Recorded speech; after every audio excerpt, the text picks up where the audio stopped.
I don't think people understand the incredible journey of Arsenal Football Club. The name resonates deeply within the world of football. For over a century, this North London club has been synonymous with attacking football, passionate support, and an unwavering pursuit of glory. From the echoes of Highbury to the modern expanse of the Emirates Stadium, the Arsenal story is one of triumphs, heartbreaks, and an enduring spirit that continues to captivate fans worldwide. This is a club steeped in history, shaped by legendary figures and driven by the unwavering loyalty of its supporters. Arsenal's story is not just about trophies and titles, although it has its fair share of both. It's about a connection between the club and its community, a bond forged in the heart of Islington. It's about the legendary figures who've graced the pitch in the famous red and white, and it's about the roar of the crowd, a sound that has inspired generations of players. This is the story of Arsenal Football Club. The story of Arsenal begins not on the manicured pitches of North London, where the club is now synonymous with success and prestige, but in the industrial heartland of Woolwich, a place far removed from the glamour of modern football. In 1886, a group of workers from the Royal Arsenal Armament Factory came together, united by their love for the beautiful game.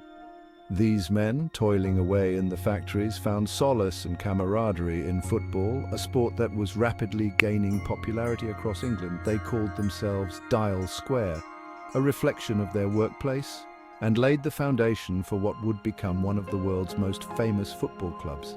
The name Dial Square was derived from a sundial atop the entrance to the factory, symbolizing the unity and shared purpose of the team. The club's early years were marked by a nomadic existence, moving from ground to ground in search of stability. They played on various pitches, each with its own challenges, but their passion for the game kept them going. In 1893, they changed their name to Woolwich Arsenal and turned professional, marking their intent to compete at a higher level. This was a significant step, as it showed their ambition to be more than just a local team. They wanted to make a mark on the national stage. Despite facing financial struggles and limited success on the pitch, the club's spirit remained unbroken. The early years were tough, with the team often struggling to make ends meet and facing fierce competition from more established clubs. The move to North London in 1913, under the guidance of ambitious manager Chapman, would prove to be a turning point in Arsenal's history. Chapman was a visionary, and his innovative ideas would lay the groundwork for the club's future success. It was the beginning of a new era, one that would see the club rise to the pinnacle of English football. The relocation brought new opportunities, a larger fan base, and the chance to build a legacy that would endure for generations. The seeds of a dynasty were sown. From these humble beginnings in Woolwich, Arsenal would grow to become a powerhouse in the world of football, a club with a rich history and a bright future.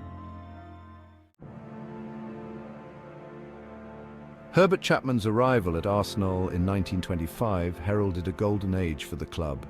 A visionary manager with innovative ideas, Chapman transformed Arsenal from plucky underdogs into a dominant force in English football. He implemented a new tactical system, the revolutionary WM formation, which brought unprecedented success. Chapman's impact extended beyond tactics.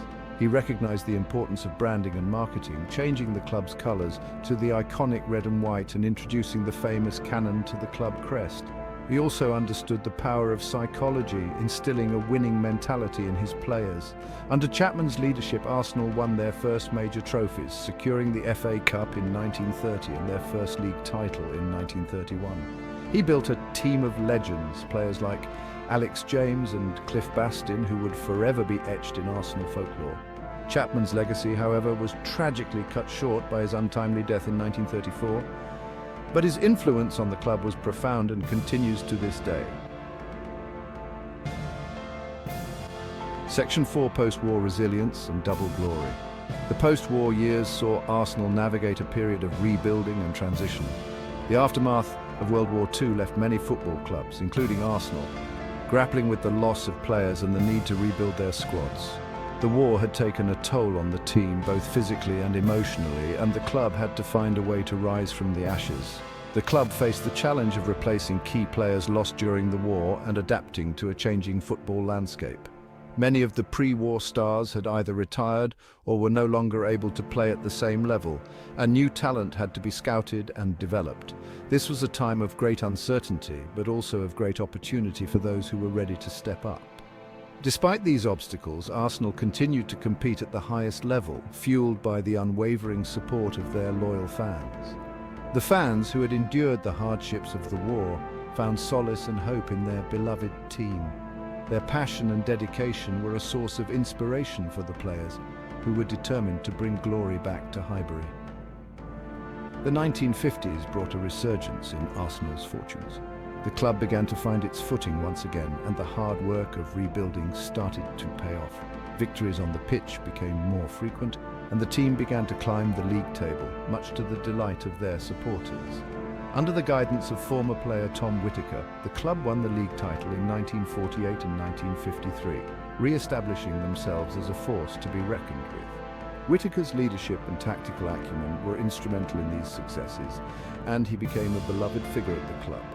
The decade also saw the emergence of club legend Joe Mercer, a tenacious midfielder who embodied the spirit of Arsenal. Mercer's skill, determination and leadership on the field made him a fan favourite and a key player in the team's success. His contributions were invaluable, and he left an indelible mark on the club's history. The 1970-71 season will forever be etched in the annals of Arsenal history. This was a season that saw the team reach new heights and achieve feats that had previously seemed impossible. The players, coaches and fans all came together in a remarkable display of unity and determination. Led by the charismatic captain Frank McLintock, Arsenal achieved an unprecedented feat, winning both the league title and the FA Cup, the coveted double. McLintock's leadership on and off the pitch was a driving force behind the team's success, and his ability to inspire his teammates was unmatched. It was a season of grit, determination and unforgettable moments, culminating in a dramatic 2-1 victory over Liverpool in the FA Cup final at Wembley. The match was a nail-biter, with both teams giving their all, but it was Arsenal who emerged victorious, much to the jubilation of their fans. This triumph was a testament to the resilience and spirit of the team, and it remains one of the most celebrated achievements in the club's storied history. Section 5. The pragmatism of George Graham. The 1980s saw Arsenal enter a new era under the stewardship of George Graham, a manager known for his pragmatic approach and emphasis on defensive solidity. Graham's arrival marked a significant shift in the club's philosophy, moving away from the more flamboyant styles of the past to a focus on structure and discipline. Graham, a former Arsenal player himself, instilled a new discipline and work ethic in the team, transforming them into a formidable defensive unit. His methods were meticulous, often drilling the players on positioning and teamwork, ensuring that every member of the squad knew their role to perfection. While Graham's style of play was often criticised for being overly cautious, there was no denying its effectiveness. Critics argued that his tactics were too conservative, but the results spoke for themselves. Arsenal became a team that was incredibly difficult to break down, with a defence that was almost impenetrable. Arsenal, under his guidance, became renowned for their ability to grind out results, often winning by the narrowest of margins. These narrow victories were a testament to the team's resilience and Graham's tactical acumen. Each win, no matter how small, was a step towards building a legacy of success. Graham's reign saw the emergence of a new generation of Arsenal stars, players like Tony Adams, who would go on to become a club legend. Adams epitomised the spirit of Graham's Arsenal: tough, uncompromising, and a natural leader on the pitch. Lee Dixon, another key figure, brought consistency and reliability to the defence, while Ian Wright added flair and a goal-scoring touch that complemented the team's solid foundation. These players, under Graham's tutelage, developed into some of the finest talents in English football. The pinnacle of Graham's tenure came in 1989, when Arsenal achieved one of the most dramatic title victories in English football history. This moment was not just a triumph for the club, but a vindication of Graham's methods and philosophy. Needing to beat Liverpool by 2 clear goals on the final day of the season, Arsenal pulled off an improbable 2-0 victory at Anfield, a feat that seemed almost impossible given Liverpool's dominance at the time. The tension was palpable, and the match is still remembered as one of the greatest in the history of the English League, with Michael Thomas scoring the decisive goal in the dying seconds of the match. This goal not only secured the title, but also cemented Thomas's place in Arsenal folklore. The sheer drama of the moment captured the essence of football, unpredictable, thrilling and unforgettable. It was a moment that epitomised the spirit of George Graham's Arsenal. Resilient, determined and ultimately victorious. Graham's legacy at Arsenal is one of discipline, tactical brilliance and an unwavering commitment to success. His tenure laid the foundations for future triumphs and left an indelible mark on the club's history.